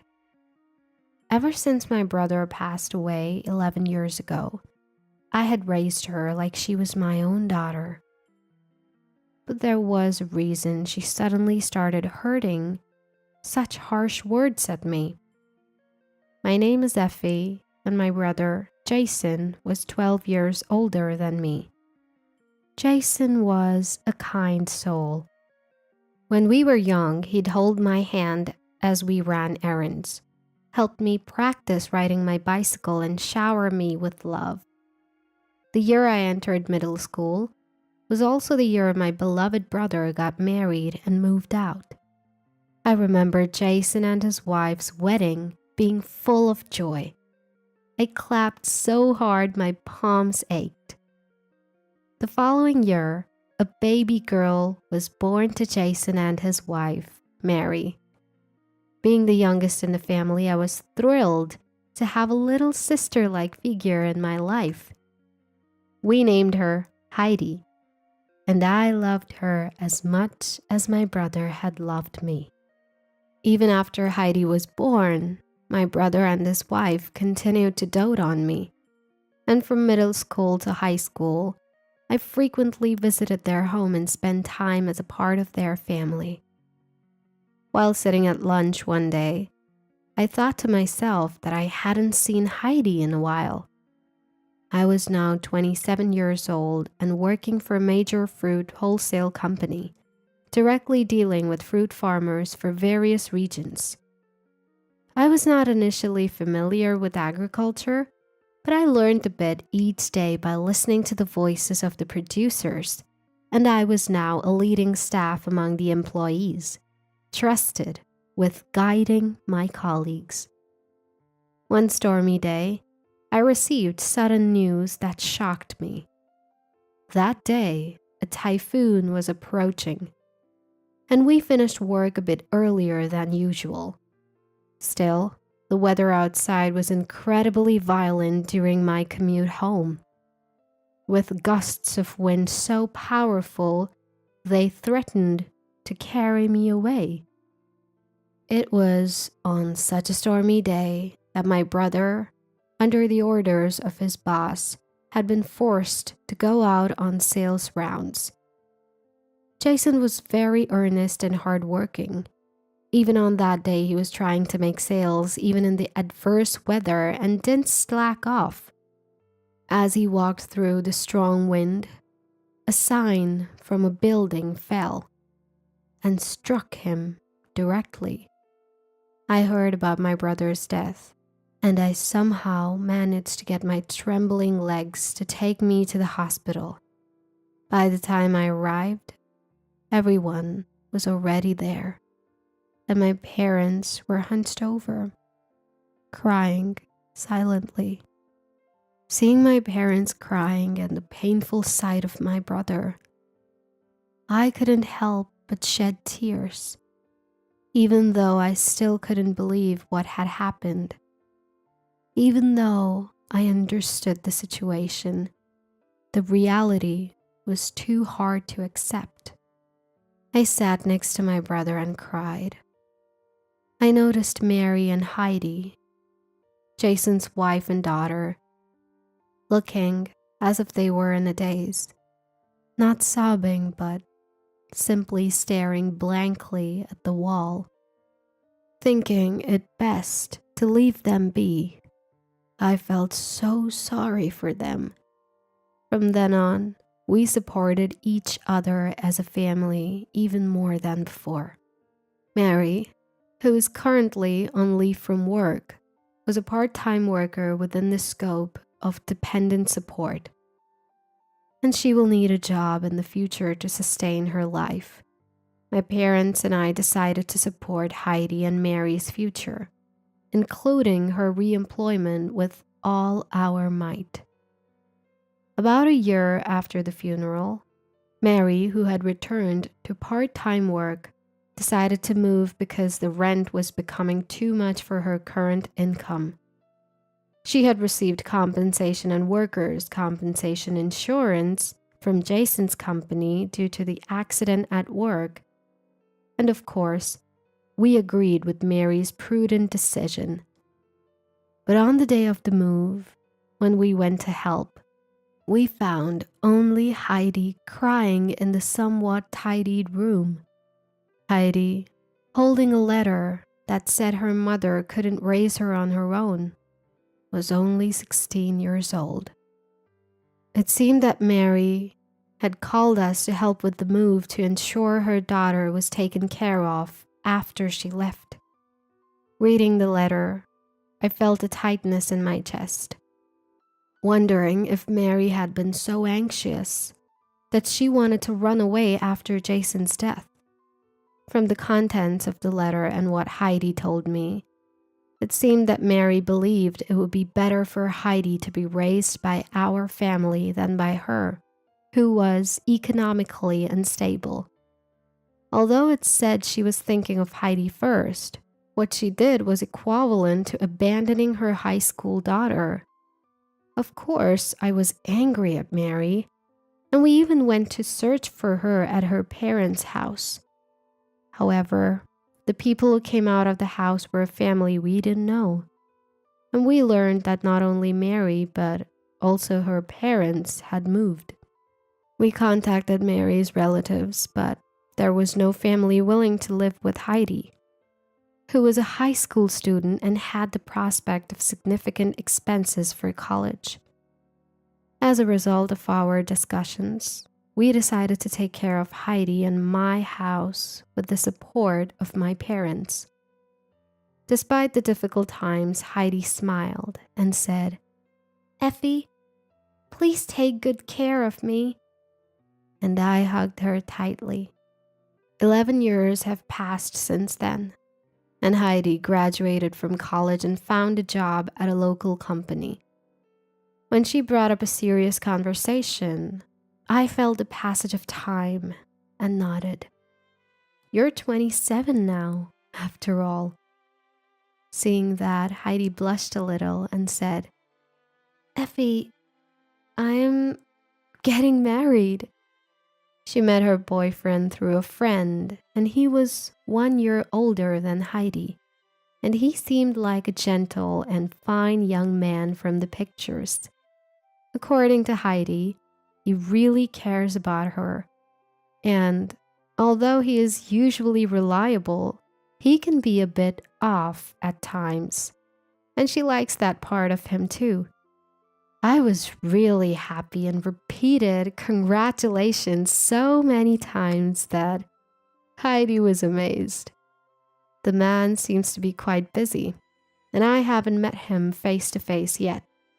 Heidi would try to set up dates for me to see him, but it always falled on days that I was busy.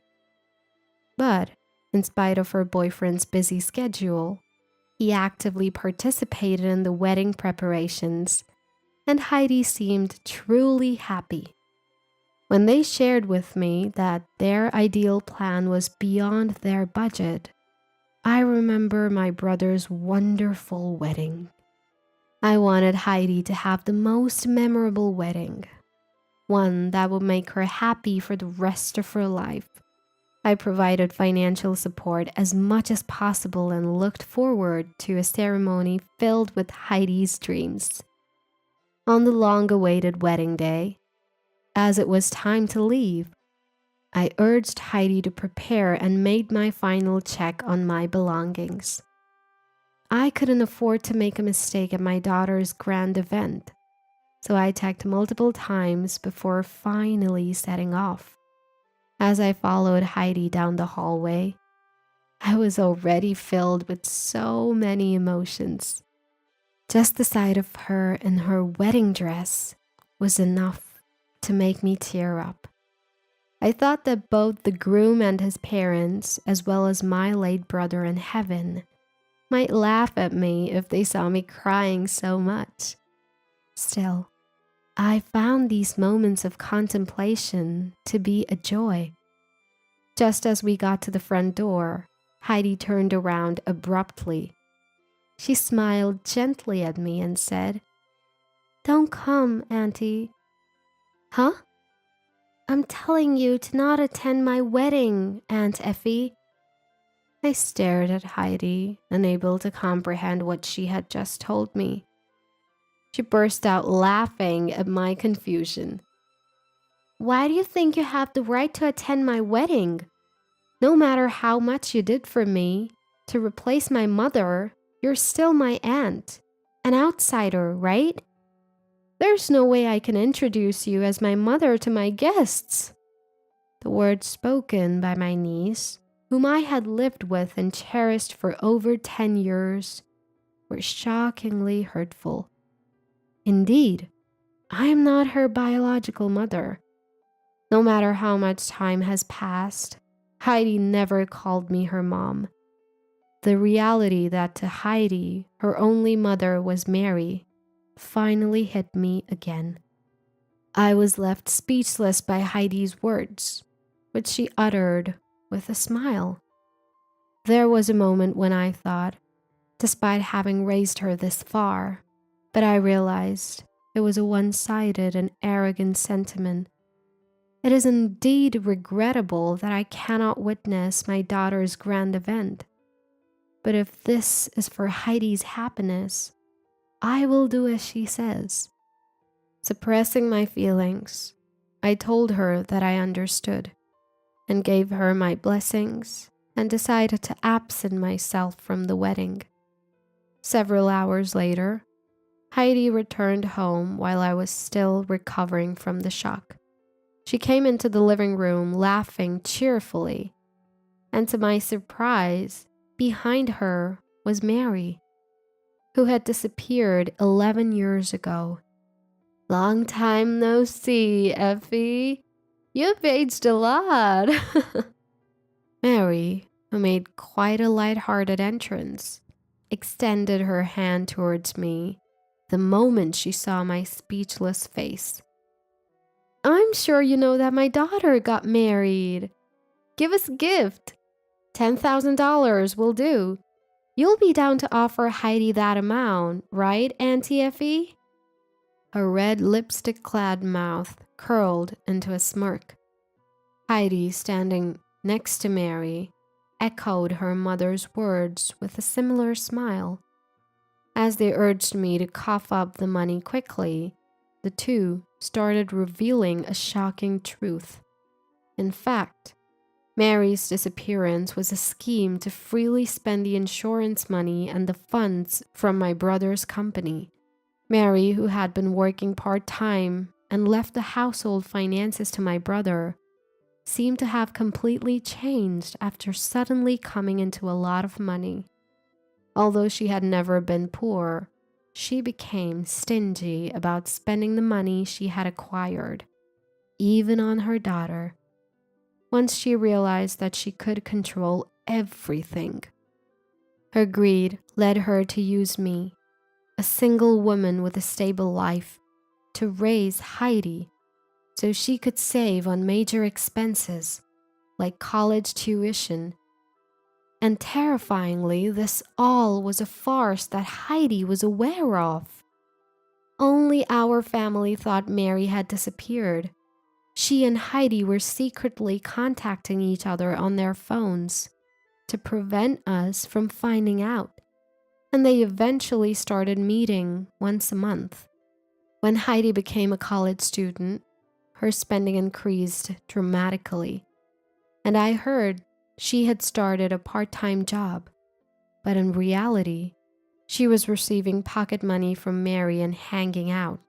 For Heidi, who was in her partying phase, Mary, who gave her money and let her do as she pleased every month, was undeniably the best mother. That's why Heidi coldly laughed.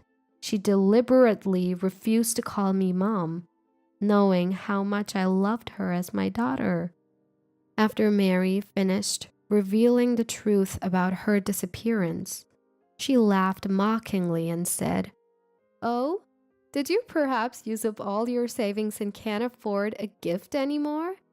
But well, it was a more lavish ceremony than expected, so I'm proud as a mother who supported her financially for her wedding. Right, Auntie?" Mom, you're so mean. From now on, you should save for yourself. I absolutely won't take care of you after your retirement. It was fun being your pretend daughter, but bye-bye now. The two of them laughed heartily, stating that they would take the wedding expenses as a combination of a wedding gift and severance payment. They declared to cut off ties with me and left the house, claiming to attend their after party and dinner with friends. Left behind, I was too overwhelmed by shock to comprehend the events of the past 11 years. About 30 minutes later, my parents arrived. They had been shocked at the wedding when Mary appeared as Heidi's mother, but didn't want to ruin their granddaughter's big day, so they stayed put until the ceremony ended. Afterwards, they had been looking for Mary.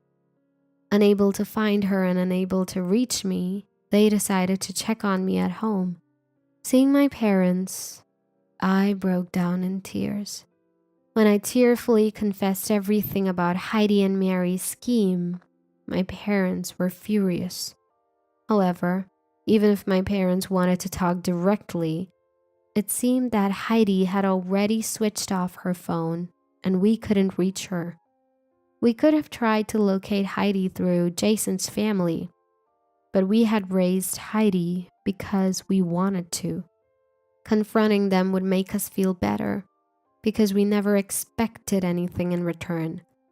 We could have hired a lawyer to claim back my money, but I just didn't have the courage to sue my own daughter, whom I had cherished and raised for over 10 years. After discussing the situation, we decided to let it go, as they wished. We decided to sever our ties and bury everything in the past.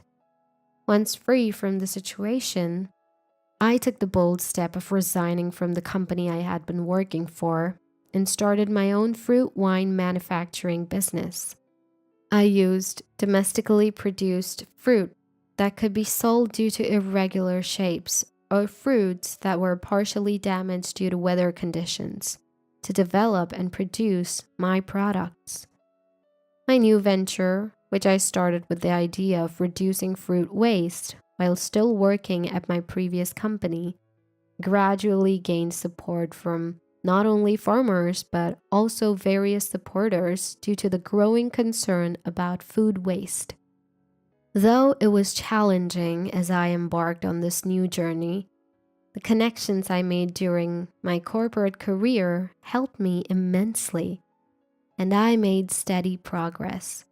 The business that initially ran at a loss slowly started to increase its sales over 3 to 5 years, and the consistent growth made it a company to watch in the industry. One day, Heidi suddenly visited my office. She was already crying when she arrived and ran towards me as soon as she spotted me. Surprised, but not wanting to cause a scene, I took her into the reception room. "Effie, I'm really sorry for everything. I've reflected on my actions and I need your help. I'm still like a daughter to you, right? After all, we lived together for such a long time. I'm really in trouble, Effie. Please help me financially." A woman, now well over 30, sobbed like a toddler. A receptionist who Heidi seemed to have pushed past arrived out of breath with several other staff members, all trying to drag Heidi out of the office. Watching this scene, I felt disheartened. She was, after all, after my money. According to Heidi, by the time Mary had appeared before me, She had almost exhausted all the money she had. Unaware of this, newlyweds Heidi and Jason expected support from Mary and willingly invited her to live with them. Initially, their life together seemed to go well, but everything changed when they built a new house. Heidi's husband took out a hefty loan to build a house with unique architectural features, expecting his mother-in-law to pay for it. Heidi wanted a kitchen with the latest equipment, and Mary, assuming her son-in-law was well off, chose the best from wallpapers to lighting for her room. Their loan turned out to be a heavy burden as everyone was relying on someone else's money. To make matters worse, their lifestyle was beyond their means, and Mary's money was already depleted. Even so, Mary, claiming to have given Heidi enough pocket money, started asking for money and never worked. This drove Jason to gambling out of stress from his mother-in-law's outrageous behavior. Unbeknownst to Heidi and Mary, Heidi's husband even accrued debt under their names, leaving their household finances in shambles, regardless of how much Heidi worked. "We're now trying to sell the house as his parents suggested, but we can't find any buyers. Mom gets fired every time she tries to work, and both my husband and I are exhausted from working overtime every day. You're the only one I can rely on, Effie. If I'm not happy, Dad wouldn't be able to rest in peace either, right?" Heidi, desperately appealing to me, reached her hand out while being escorted by my staff, smearing her face with tears and snot as she asked for money. I was slightly relieved to find that my heart was unmoved by this spectacle.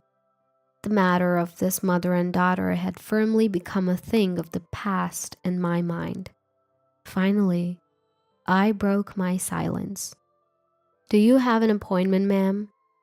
Our company is not a financial institution, so we cannot lend money to strangers. If you're in trouble, please consult a bank or consumer finance company." Stunned, Heidi was lost for words when I turned back her own phrase. Stranger. That one had pushed me to the abyss of despair. Maybe she thought that if she cried and pleaded, she would get help. I followed my staff and led Heidi to the company's entrance. When she still wouldn't budge, I gently pushed her shoulder, guiding her a step outside the entrance. Realizing that I was never going to be her ally, for the first time, Heidi called me Mom. "I don't have a daughter," I said. My words must have struck her hard as she turned white and ran away. After that incident, I started receiving spam texts from Heidi and Mary, which all centered around the dire financial situation. I ignored them all, but they persistently requested money or a loan.